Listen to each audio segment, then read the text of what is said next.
اور امیر کس طرح کے ہوتے ہیں. یہاں لوگ ہمیں یورپ کی مثالیں دیتے ہیں، لوگ یہاں ہمیں آ کر کے امریکہ کی مثالیں، انہیں کیا پتا حکومت کیا ہوتی ہے. وہ کہتے ہیں جی وہ سائیکل پہ جاتا ہے ان کا حکمران. میں نے کہا وہ سائیکل پہ جاتا ہے؟ میرے عمر فاروق مدینے سے مکے گئے تھے تو پیدل ہی حج کرنے چلے گئے، پیدل ہی. اور جناب عمر فاروق رضی اللہ تعالیٰ عنہ عید کی نماز پڑھانے گئے. عید کی نماز عمر خطبہ عید دینے گئے. اور اس زمانے میں کون سا غریب ہے جو ننگے پاؤں جاتا ہو؟ کون سا غریب ہے جو مسجد ننگے پاؤں جاتا ہو؟ لوگوں نے تو 3 قسم کی چپلیں رکھی ہوئی ہیں. ایک مسجد جانے کی علیحدہ ہے، گھر پہننے کی علیحدہ ہے، شادی بیاہ پہ جانے کی چپل علیحدہ ہے. حضرت عمر فاروق رضی اللہ تعالیٰ عنہ نکلے عید کا خطبہ دینے کے لیے تو بیوی سے کہنے لگے جوتا. اس نے کہا صاحب اتنی دفعہ ٹوٹا ہے اب گانٹھا نہیں جا سکتا، اتنی دفعہ ٹوٹا ہے کہ اب دوبارہ پیمند نہیں لگ سکتے. تو حضرت عمر کہنے لگے چل کوئی حرج نہیں ہے، بغیر جوتے کے ننگے پیر ہی چلتے ہیں، کوئی حرج نہیں. تو کہنے لگے لوگ کیا کہیں گے؟ فرمایا چپ کر. لوگ جس دن عمر نے یہ دیکھ لیا نا لوگ اس کے بارے میں کیا کہتے ہیں، اس دن عمر نہیں رہے گا. تو کہا پھر آپ کا نظریہ کیا ہے؟ فرمایا میرا نظریہ یہ ہے کہ رب رسول میرے بارے میں کیا کہتے ہیں. لوگوں کا کیا ہے؟ لوگ کل کسی کے بارے میں کچھ کہتے ہیں اور پرسوں کچھ کہتے ہیں. میرا نظریہ یہ ہے کہ رب رسول میرے بارے میں ننگے پیر عمر جا رہے ہیں. کون جی؟ میں بڑا ماڑا. اچھا جناب کیا غربت ہے؟ 10 قسم کے جوڑے لٹکے ہوئے ہیں کمرے میں اور پہننے کی فرصت نہیں. سویرے کیا پہننا ہے، شام کیا پہننا ہے، 15 سوٹ کٹھے استری ہو کے لانڈری والا بھیج رہا ہے. اور تو غریب ہے، تو بہت بڑا غریب ہے. اس لیے کہ غربت پیسوں کی وجہ سے نہیں ہوتی، غربت تو دل کی ہوتی ہے. تو واقعی بڑا غریب ہے اور تو غریب ہی رہے گا. امیر تو عمر فاروق تھے جو ننگے پاؤں چلے گئے عید کی نماز پڑھانے. تو رستے میں جو ملا کہنے لگا عمر جوتا تو پہن لو. فرمایا تمہیں عمر کا جوتا نہ پہننے کا نقص تو نظر آیا ہے، کوئی حرج نہیں. اگر عمر کو کبھی بتانا ہوا تو وہ والا نقص بتانا جو عمر کی سیرت میں پیدا ہو، کردار میں پیدا ہو، وہ والا نقص بتانا. یہ چھوڑو جوتے آتے جاتے رہتے. ننگے پاؤں گئے، پاؤں دھوئے، نماز پڑھائی، لوٹ آئے. او بھائی یہاں تو ہمارا بناؤ سنگار اترنا، جتنی توجہ کپڑوں کی طرف ہے اتنی توجہ کبھی ہماری علم کی طرف ہوتی نا، جتنا ذوق شوق ہمارا بناؤ سنگار کی جانب ہے، اتنا بناؤ سنگار کبھی ہمارا اخلاقیات کی جانب ہوتا تو معاملات بڑی حد تک سنورے ہوئے ہوتے. حضرت سیدنا فاروق اعظم رضی اللہ تعالی اپنی زندگی کو ترتیب دیا. ایک دن بھی خلافت نہیں مانگی اللہ سے. حضرت عوف بن مالک اشجعی ایک صحابی ہیں. حضرت عوف بن مالک رضی اللہ تعالیٰ عنہ فرماتے ہیں کہ جناب ابو بکر صدیق کا زمانہ تھا تو میں نے خواب دیکھا. میں نے خواب میں جناب عمر کو دیکھا اور میں نے دیکھا کہ کوئی کہنے والا کہہ رہا ہے کہ عمر وہ ہے کہ اللہ کے رستے میں کوئی اسے جتنا مرضی برا بھلا کہے یہ پرواہ نہیں کرتا. کس کے رستے میں؟ بولے سارے. اس کا مطلب ہے اللہ کے رستے میں لوگ برا بھلا بھی. قرآن مجید نے کہا وَلَا يَخَافُونَ لَوْمَةَ لَائِمٍ. کچھ لوگ ایسے ہیں جو برا بھلا کہنے والوں کی پرواہ نہیں کرتے. آپ یقین کریں اگر پرواہ شروع ہو جائے نا تو دین کا کام ختم ہو جائے. نہ کوئی تقریر کرے، نہ کوئی تدریس کرے، نہ کوئی پیری مریدی کرے، ختم ہو جائے اگر باتوں کی پرواہ ہو. لیکن وہ پرواہ. حضرت عوف بن مالک اشجعی کہتے ہیں میں نے خواب میں دیکھا کہ عمر وہ ہے جو کسی کی پرواہ، اور دوسری بات میں نے یہ دیکھی کہ عمر خلیفہ بنے گا، اور تیسری بات میں نے خواب میں یہ دیکھی کہ عمر شہید بھی کیا جائے گا، عمر شہید بھی ہوگا. یہ میں نے 3 باتیں خواب میں دیکھی. فرماتے ہیں میں نے آ کے خواب حضرت ابو بکر صدیق کو سنائی. وہ خلیفہ تھے. وہ کہنے لگے ٹھہر جا میں عمر کو بلاتا ہوں، اس کے سامنے دوبارہ سنانا. اس کے سامنے. فرماتے ہیں میں نے بلایا حضرت عمر فاروق کو، آ کے بیٹھے.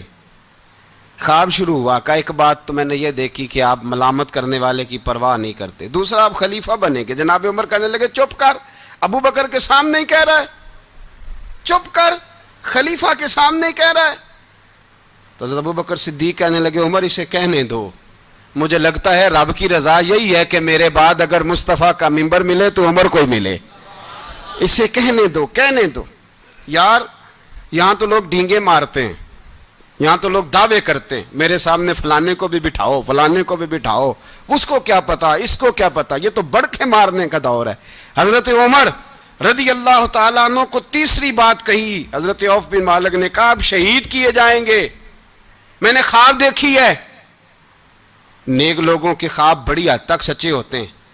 کہا میں نے خواب دیکھی ہے، تو حضرت عمر کہنے لگے شہید تو دلیر لوگ ہوتے ہیں، شہید تو دلیر، جسے سارا زمانہ دلیر کہہ رہا ہے وہ اپنے بارے میں کیا کہہ رہے ہیں، کہتے ہیں شہید تو دلیر، میں تو کاہل سا آدمی ہوں، سست آدمی ہوں، میں تو اتنا کام ہی نہیں کرتا، تو یہ خواب تو نے جو دیکھا ہے نا پھر سے دیکھنا۔ تو ابو بکر صدیق فرمانے لگے عاجزی نہ کر، انکساری نہ کر، تو جو کہہ رہا ہے ٹھیک کہہ رہا ہے، لیکن مجھے سن کے شکر بھی ہوا ہے اور افسوس بھی ہوا ہے۔ افسوس اس بات کا کہ تیرے جیسا بطل عظیم چلا جائے گا، اور شکر اس بات کا کہ رب تجھے زندگی بھی اعزاز والی دے گا، اور شہادت کی موت دے کے اللہ تجھے موت بھی عزت والی عطا فرمائے گا۔ اللہ موت بھی تجھے عزت والی دے گا، تجھے کاہلوں جیسی موت اللہ۔ حضرت فاروق اعظم رضی اللہ، او بھائی یہاں تو اس زمانے کا سب سے بڑا مسئلہ پروٹوکول ہے۔ لوگوں کو پتہ ہوتا ہے کامل پیر ہے، کامل مرشد ہے، لوگ نہیں جاتے۔ میں کسی کا مرید ہو جاؤں، میرا پروٹوکول کدھر گیا؟ پتہ ہوتا ہے یہ کامل استاد ہے، میں اس کے پاس بیٹھوں گا تو میری تربیت کرے گا، لیکن لوگ شاگرد نہیں بنتے، میں کدھر گئی؟ یہ جو پروٹوکول کی مصیبت ہے نا، اس نے بڑے بڑے لوگ زیرو کر دیے، بڑے بڑے لوگ۔ اور یہ مت سمجھے کہ آپ کا وزیر اعظم پروٹوکول لیتا ہے یا آپ کا صدر پروٹوکول، وزراء، ایسی کوئی بات نہیں۔ ہم چھوٹے طبقے سے لے کر بڑے سارے پروٹوکول کے قائل ہیں۔ ہمارا تو داماد بھی کہتا ہے کہ مجھے پوچھا نہیں میں تمہارے گھر کیوں آؤں۔ ہمارا تو بھائی ہر شخص اعلان کرتا ہے پروٹوکول کا، فلانے نے عزت نہیں دی تو واپس آ جاؤ، فلانے نے سلوٹ نہیں کیا تو واپس آ جاؤ۔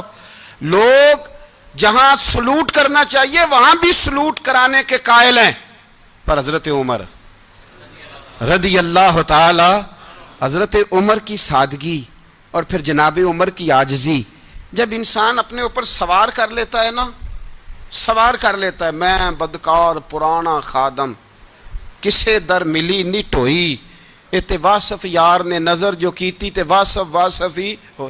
میں اکثر سوچتا ہوں حضور نے جہاں بھی کہا نا، فرمایا میرے بعد نبی ہوتے تو خطاب کے بیٹے عمر ہوتے۔ حضور نے فرمایا عمر جس رستے سے جاتا ہے شیطان وہ رستہ بدل جاتا ہے۔ نبی پاک صلی اللہ علیہ وسلم نے فرمایا میرا عمر وہ ہے کہ اس کی زبان پر حق جاری ہے۔ حضور علیہ الصلوۃ نے فرمایا 950 سال حضرت جبریل میرے عمر کی شان بیان کریں تو ان کی عظمت ختم نہیں ہوتی۔ 950 سال جبریل عظمت بیان کرے تو ختم نہیں ہوتی۔ یہ بات ہے حضرت عمر کی، اور فرمایا عمر ابو بکر کی نیکیوں میں سے ایک نیکی ہے، یہ شان ہے اب عمر فاروق رضی اللہ تعالیٰ عنہ کی۔ حضور نے فرمایا میرے بعد نبی ہوتے تو عمر ہوتے، جس گلی سے عمر آئے شیطان رستہ بدل جائے۔ میرے عمر فاروق کی شان 950 سال بیان ہو تو ختم نہ ہو۔ عمر کی زبان پر اللہ حق بیان کرتا ہے، جو عمر کہتا ہے وہی رب کر دیتا ہے۔ حضور ساری زندگی فضیلتیں بیان کرتے رہے، عمر جواب میں کیا کہتے ہیں؟ کوئی بتائے نا کہ یہ والی حدیثیں کبھی عمر نے بھی روایت کی ہوں کہ حضور نے میرے بارے میں یہ کہا ہے۔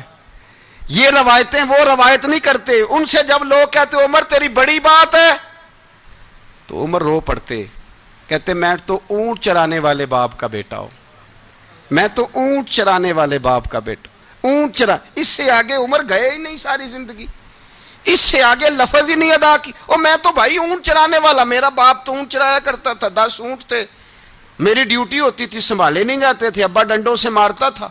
ساری زندگی عمر حج کرنے گئے، ایک خشک تنا کھجور کا عمر فاروق رضی اللہ تعالیٰ عنہ نے اس کو اپنے کلاوے میں لیا، رونے لگے۔ لوگوں نے کہا عمر کیا ہوا؟ فرمانے لگے یہاں میں اونٹ چرایا کرتا تھا، یہاں میں اونٹ چراتا تھا، 10 اونٹ سنبھالے نہیں جاتے تھے۔ دیکھو رسول اللہ کی شان، آج ساری امت چلانے کا طریقہ عطا فرما دیا ہے، ساری نظریے سے پیار۔ یار پیسہ کس کو برا لگتا ہے؟ آپ جس آدمی کی